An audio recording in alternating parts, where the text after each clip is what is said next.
ለአራት ኪሎ በፍጹም አንገብርም ብለው ነበር እንዳሉትም አደረጉት። በቆረፈደ የጨረባ ምርጫ ውጤት የአራት ኪሎን እጅ ቆርጠውታል። አሁን ትግራይ በአያቶላሆች እጅ ወድቃ ፑንትላንድን እየመሰለች ነው። ቀስ በቀስ ከኢትዮጵያ ካርታ እየተሸረፈች ይመስላል። ያችን የኢትዮጵያዊነትን እትብት የተቀበረባትን ክልል ከኢትዮጵያ ካርታ ለመፋቅ ህወሓት እየተንቀሳቀሰ ይመስላል። በፓርቲያቸው ውስጥ ያሉ አንዳንድ የቅርብ ወዳጆቻቸው ወደ ፕሬዝዳንትነት ለመመለስ ካላቸው ጉጉት የተነሳ ጤናቸው ጭምር አደጋ ላይ እንዳይጥሉ እንሰጋላቸዋለን እያሉ የሚሳለቁባቸው ዶክተር ደብረጽዮን ገብረ ሚካኤል ከወርቅ ከእንቁ በላይ የተመኟትን ዙፋን አግኝተዋታል። እንደተመኘኋት አገኘኋትን እየዘፈኑ ነው። ጀነራል ታደሰ ከመሾማቸው በፊት በተደጋጋሚ ሚስጥራዊ ጉዞ ወደ 4 ኪሎ ያደረጉት ደጺ አብይን ስልጣን አስለምነው ነበር። ይህ የደብረጽዮን ልመና ችክ ያለባቸው አብይም ደብረጽዮን ይሉኝታ ይኖርህ እንጂ ካንተ ውጪ በክልሉ የተሻለ ሰው የለም እንዴ ሲሉ እንደተሳለቁባቸው አውራምባ ታይምስ በዛሬው ዕለት ዘግቧል። በትግራይ አዝጋሚ ቢሆንም የተሳካ መፈንቅለ መንግስት የፈጸመው የህወሓት ኃይል ቀጣይ ኢላማው 4 ኪሎ ሆኗል። ከሰሞኑ ጀነራል ህንጻ ወልደ ጊዮርጊስ የትግራይን መንግስት መመለስ ቀዳሚ ዓላማችን ነበር፣ በቀጣይ ደግሞ የብልጽግናን መንግስት 4 ኪሎን እንገረስሳለን ሲሉ የህወሓት ቀጣይና ዋና ኢላማ 4 ኪሎ ላይ መሆኑን በይፋ ተናግረዋል። ጌታቸው ረዳ እግር ላይ ወድቀውና ለምነው በቶሎ ይፈረምልን ያሉትን ስምምነት ጊዜ ገዙ ሲመስላቸው በገዛ ፈቃዳቸው ያፈረሱት የህወሓት አያቶላዎች ትግራይን ማጥ ውስጥ ከተው ማቅለ ያለብሷት ነው። ዛሬም በተሳሳተና በተበላሸ ካልኩሌተራቸው ምስኪኑን የትግራይን ህዝብ ሊቀጡ የታሪክ እጥፋት ላይ ተከስተዋል። ውድ የአንዳፍታ ሚዲያ ቤተሰቦች በትግራይ የጦር ጄቶች ተሰማርተዋል። ድሮኖች እያንዣበቡ ነው። ሜካናይዝድ ኃይል በተለያዩ የትግራይ አዋሳኞች ላይ ሰፍሯል። መንግስት ዛሬ ባወጣው መግለጫ የህወሓት ቅጥረኛ ወታደሮች በምዕራብ ኢትዮጵያ ትንኮሳ እያካሄዱ ነው ሲል ከሷል። በተጨማሪም የትግራይ ጊዜያዊ መንግስት የባንክ ሂሳብ ከዛሬ ጀምሮ እንዲታገድ መደረጉ ተሰምቷል።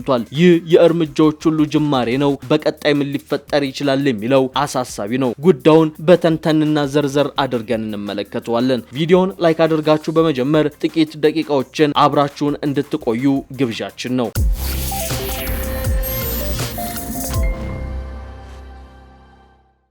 በርግጥም እየተገመተው ነው የሆነው። ከዚህ ቀደም ይቀርቡ የነበሩ ትንቢታዊ ዘገባዎች ሳይሸራረፉ ተፈጽመዋል። የፕሬዝዳንትነት ስልጣናቸውን ደግሞ ለመጨበጥ ላለፉት 3 ዓመታት በርካታ ጥረቶችን ሲያደርጉ የቆዩት ዶክተር ደብረጽዮን ገብረ ሚካኤል ከብዙ እልህ አስጨራሽ ሙከራ በኋላ ዛሬ ህልማቸው ተሳክቶ መቃብር ፈንቅሎ ህይወት በዘራው ምክር ቤት ፕሬዝዳንት የሚል ማዕረግ ተደርቦላቸዋል። ደብረጽዮን ከ6 ዓመት በፊት መስከረም 14 2013 ዓ.ም በዚሁ ምክር ቤት ፕሬዝዳንት ተደርገው ቃለ መሐላ ከፈጸሙ በኋላ ከአንድ ወር ከ10 ቀን በኋላ በጥቅምት 24 2013 የትግራይ ጦርነት በመለኮሱ ስልጣናቸውን በአግባቡ ሳያጣጥሙ ራሳቸውን እንደ አማጺ ቡድን መሪ ሪቤል ሊደር እየቆጠሩ ብቻ ሳይሆን ጦርነቱን በበላይነት የመራው ሴንተር ኮማንድም ጭምር በሰብሳቢነት እየመሩ ከ1 ሚሊዮን በላይ ነፍስ የቀጠፈውን ጦርነት በውሳኔ ሰጭነት መምራታቸው ይታወቃል። እዚህ ላይ በበርካታ የትግራይ ሊቃን ዘንድ ከሚከሰሱባቸው ጉዳዮች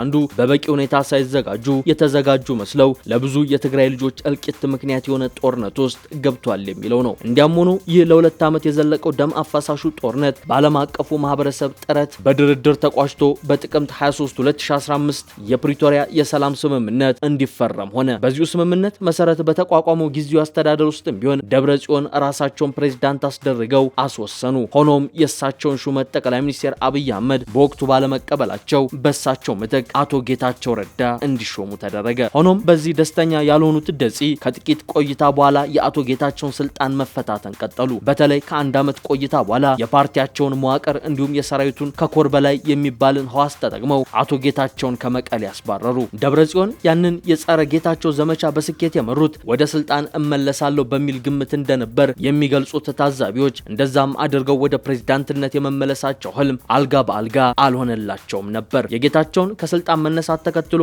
ራሳቸውን እንደ ቀጣይ እጩ ቆጥረው ወደ አዲስ አበባ በተደጋጋሚ ሚስጥራዊ ጉዞዎችን ያደረጉት ደብረጽዮን የጠቅላይ ሚኒስትር አብይን ቀልብ እንዳልሳቡ የቅርብ ወዳጆቻቸው ይገልጻሉ። በደብረጽዮን አሰልቺ ተማጽኖ የተሰላቹት ጠቅላይ ሚኒስትር አብይም በመጨረሻ ኃይለ ቃል አዘል በሆነ ንግግር ደብረጽዮን ይሉኝታ ይኖርህ እንጂ ካንተ ውጪ በክልሉ የተሻለ ሰው የለም እንዴ እንዳሏቸው ያስታውሳሉ።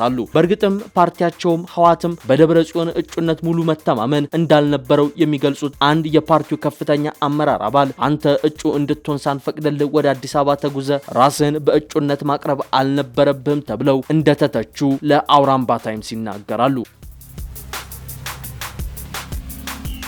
ቀጥሎ ፓርቲው ለፕሬዝዳንትነት እጩ የሚሆን ሰው አቀረበ። በደብረጽዮን ብቸኛ ተቋሚነት በሌሎች የማዕከላዊ ኮሚቴ አባላት ሙሉ ድጋፍ ሌተናል ጀነራል ታደሰ ወረደ እጩ ተደርገው ቀረቡ። ጠቅላይ ሚኒስትር አብይ አህመድም የጀነራል ታደሰ ወረደን ሹመት አጸደቁ። ከዚህ በኋላም በ4 ኪሎ ይሁንታ ወደ ፕሬዝዳንትነት እንደማይመለሱ እርግጠኛ የሆኑ የሚመስሉት ደብረጽዮን ለየት ያለ ስትራቴጂ ለመከተል ወሰኑ።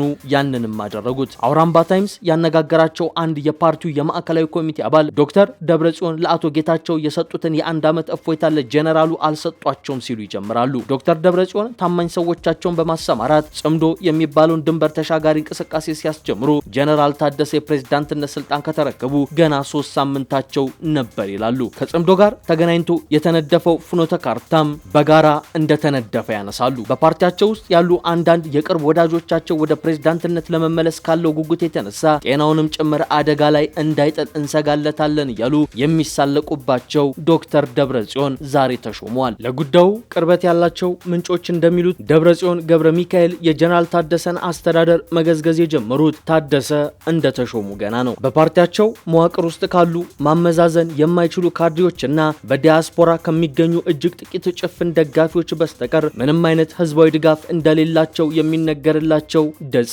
በዛሬው ዕለት ቃለ መሐላ ፈጽመው ፕሬዝዳንት የሚል ካፓን ደርበዋል። ይህን ተከትሎ ምን ይመጣል የሚለው ጥያቄ ግን ለብዙዎች የጭንቀት መንስኤ ሆኖ ነው እየቀጠለው። በትግራይ ትኩሳቱ እጅጉን አይሏል። በዛሬው ዕለትም በትግራይ የተለያዩ አካባቢዎች ጄቶች ተሰማርተው ነው እየዋሉት። በተለያዩ የትግራይ አቅጣጫዎችም የጦር ስምሪቶች እየተደረጉ ነው። በራያ ጠለምት፣ ወልቃይት እንደዚሁም አበርገሌ አቅጣጫዎች ሁለቱም ኃይሎች ከፍተኛ ቁጥር ያለው ሜካናይዝድ ኃይላቸውን መካከለኛና ረጅም ርቀት ተወንጫፊ መድፎቻቸውን እያሰማሩ እያንቀሳቀሱ እንደሚገኝ ታውቋል። በትግራይ የጊዜያዊ አስተዳደር የሚባለውን ሹመት በተመለከተ ጥፋት ወይም ማነቆ የሆነ ችግር ካለ የብልጽግናው መንግስት ለተፈጠረው ውዝግብና ውጥረት አብዛኛውን የኃላፊነት ድርሻ ሊወስድ ይገባል የሚሉ ድምጾች ታዲያ እየበረከቱ ነው። ይህንን አስተያየት የሚሰጡ ወገኖች ለአብነት የሚያነሱት የፕሪቶሪያን ስምምነት ነው። ስምምነቱ ጦርነቱን አቁሞ አለመግባባቶችን በሰከነ ውይይት ለመፍታትና ሰላምን ለመመለስ ወይም ለመፍጠር ነበር ዓላማው። ይህን ለማድረግ ደግሞ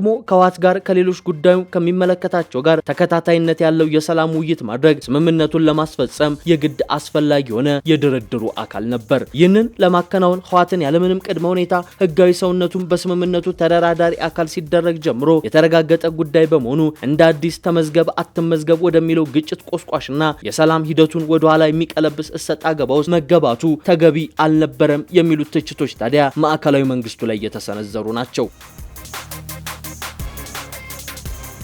የፕሪቶሪያው ዋነኛ ተደራዳሪ የሆነውን ተስማሚ አካል ህወሓትን ዳግም ተመዝገብ አትመዝገብ በሚል ሰበብ በህጋዊ መንገድ የሚንቀሳቀስበትን መንገድ በማሳጣት በፓርቲነት እንዳይንቀሳቀስ ማገድ፣ ከዚያም አልፎ ወደ ድርድርና ሰላማዊ ውይይት የሚያመራ መንገድን ከመከተል ይልቅ በተቃራኒው እንደ ቀድሞ ድርጅቱን አሸባሪ ብሎ በፓርላማ ማስወሰን የብልጽግናው መንግስት የሚደራደረውን አካል ከንግግር ውጪ በማድረግ በአንድ እጁ ለማጨብጨብ የፈለገበትን ግራ አጋቢና አደናጋሪ የንግግር መሰናከል ፈጥሯል የሚል ጉዳይ የሚያነሱ ጥቂት አይደሉም። የብልጽግናው መንግስት በገዛጁ የሚደራደረውን አካል ህገወጥ ብሎ በመፈረጁ የተነሳ ከህገወጥ ቡድን ጋር ለመደራደር ራሱ መንግስቱም ህጋዊ መንገዱን ያጣበትን አስገራሚ ሁኔታ ፈጥሯል። ከህወሓት ጋር አልነጋገርም የሚለው ድርቅና ችግሩን ያባብሷል የሚል ትችት አለ። ነገሮችን ከጦርነቱ በፊት ወደ ነበረው ፍጥጫና አለመተማመን ውጥረትና ፍጥጫ ይመልሷል እንጂ ፈጽሞ ለሰላም መፍትሄ አልሆነም አይሆንምም የሚሉ ድምጾች በርክተዋል። የፕሪቶሪያ ስምምነትን ለመተግበር በሁለት ወገኖች መሃል ከፍ ያለ መተማመንን ማንገስ ማስፈለጉ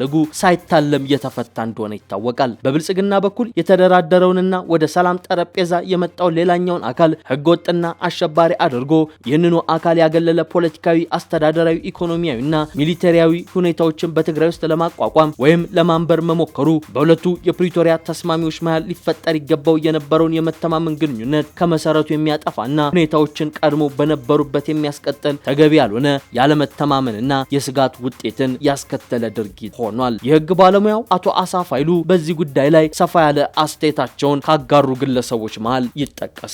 በአገር አሜሪካ ነዋሪነታቸውን ያደረጉት የህግ ባለሙያው አቶ አሳፍ የብልጽግናው መንግስት እስከ አፍንጫው እየታጠቀ ጦሩን ወደ ትግራይ እያስጠጋ የተጀመረውንም የተዋጊዎች መልሶ ማቋቋም ሂደት ያለ ተደራዳሪ ወገን ለማስኬድ እየሞከረ በትግራይም ከትግራይም ውጭ ካሉ እነሱንም በስምምነታችን መሰረት ሙሉ በሙሉ ትጥቅ ፍቱና ወደ ካምፕ ግቡልኝ አሊያም የሰሜን ድንበሩን ልጠብቅ ነውና እናንተ ትጥቅ ፍቱ እኔን ጦሬን ላስገባ ብሎ እየጠየቀ ነው በሚል ትችት ያቀርባሉ። ይህ የመንግስት አካሄድ ማለት በኔ እይታ ፍጹም የስምምነቱን መሰረታዊ ሚዛን ሆን ብሎ ያዛነፈና ያበላሸ በመተማመን የሚሰራውን ስራ መተማመን በሌለበት ሁኔታ ውስጥ ለመስራት የቋመጠ ባጭሩ ጅብ ቀበሮን አልበላሽም አብረን ሽርሽር እንውጣ አላት ከሚለው ቀልድ ተለይቶ የማይታይ መራራ ቀልድ ነው በማለት ትችታቸውን ይሰነዝራሉ።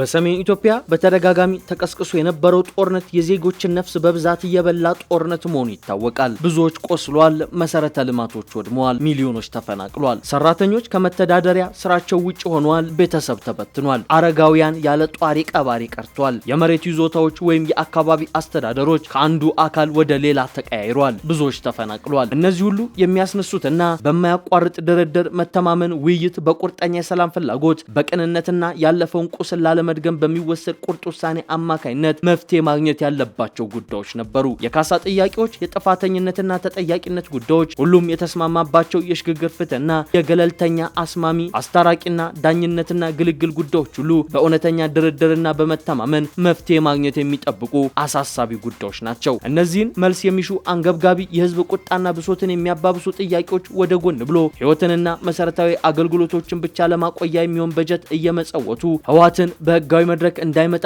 መንገዱን ዘግቶ በዚህ ሁሉ እስከ ዝንተ ዓለም እቆያለሁ ብሎ ማሰብ ሆን ብሎ ህዝብን የመቅጣትና በመከራ የሚቀጣውን ህዝብ በህወሓት ላይ እንዲያምጽበት ለማነሳሳት እየተፈጸመ ያለ ፈጽሞ ከፕሪቶሪያ የሰላም መንገድ ያፈነገጠ ነው ሲሉ የህግ ባለሙያው አሳፍ ኃይሉ ትችታቸውን የብልጽግናው መንግስት ላይ አኑሯል።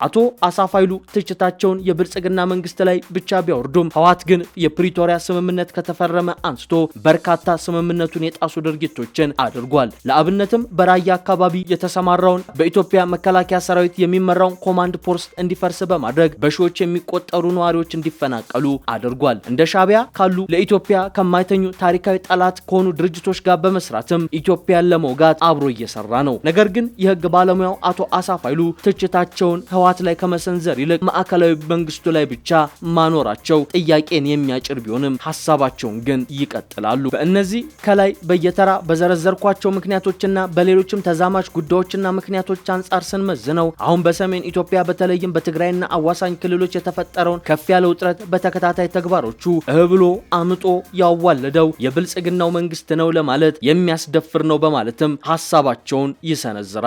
ለአንድ ወገን ያደላ ቢሆኑም ችግሮቹንና ትችታቸውን በእንዲህ መልኩ የሰነዘሩት የህግ ባለሙያው መፍትሄ ያሉትንም ሐሳብ እንዲህ ሲሉ ያስቀምጣሉ። መጀመሪያ በፕሪቶሪያ ስምምነት ለመገዛት ቁርጥ ፈቃደኝነት መኖር አስፈላጊ ነው። ይህ በብልጽግና በኩል አልታየም። ባለመታየቱም ሌላኛው ወገን ሂደቶችን በጥርጣሬ እንዲመለከታቸው አድርጓል ይላሉ። ሌላው የህግ ባለሙያው እንደ መፍትሄ ያስቀመጡት ሐሳብ የህወሓትን ህጋዊ ሰውነት መመለስ የሚል ነው። በወኪሎቹ አማካኝነት የፕሪቶሪያ ተደራዳሪ አካል የነበረውንና በሰላሙና መልሶ ማቋቋሙ ቁልፍ ሚና ሊኖር የሚገባውን ህወሓትን ህጋዊ ሰውነት ያለምንም ቅድመ ሁኔታ በአስቸኳይ መመለስ ያስፈልጋል ይሉና የብልጽግና መንግስት ከህወሓት ጋር ከሌሎችም የትግራይና የኢትዮጵያ ሰላም ከሚመለከታቸው ወገኖች ጋር ጊዜ ሳያጠፋ ወደ ቀጥተኛ ድርድር፣ ሰላማዊ ውይይትና በተግባር መተማመንን ወደሚያረጋግጡ እርምጃዎች መግባት ይኖርበታል ይላሉ። በተጨማሪም በመንግስት በኩል የህዝባዊ አገልግሎቶችንና መሰረታዊ የፋይናንስ፣ የነዳጅ፣ የበጀት፣ የጤና፣ የባንኪንግ፣ ኤሌክትሪክ፣ ኢንተርኔት፣ ትራንስፖርት ወዘተ ጉዳዮችን ለፖለቲካ ጫና መፍጠሪያና የፖለቲካ ዓላማን ለማስፈጸሚያነት እንደ መደራደሪያ መጠቀም ሊቆም ይገባል በማለት መፍትሄ የሚሉትን ሐሳብ አቀርበዋል።